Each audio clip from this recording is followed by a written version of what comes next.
Picture this. You've got an overstuffed attic, basement, or garage that desperately needs cleaning. Actually, it's probably not too hard to imagine because we've all been there. So, you roll up your sleeves and get to work.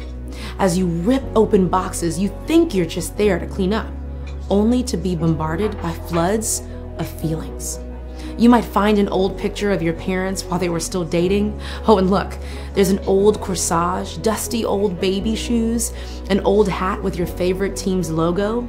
You've rediscovered a multitude of mementos from the past. They still mean something to you, but they've been out of sight for years. This brings home an interesting truth. Much that we collect, achieve, adore, and keep eventually passes, gets donated, or destroyed. Is there really treasure out there that doesn't fade or get stuffed into a box and forgotten? What are the things that are always front and center in our lives that we place ultimate value in?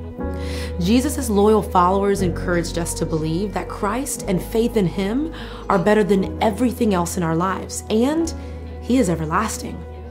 At the time John wrote about devotion to Jesus in 1 John chapter 5, folks were facing pressure to give first place to small g gods, idols, things, and thoughts they imagined held lasting worth.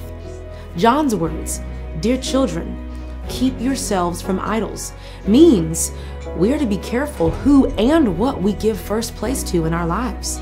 Temporary things and imaginary small g gods then and now are unworthy of reverence and remembering, but Jesus proves to be divine.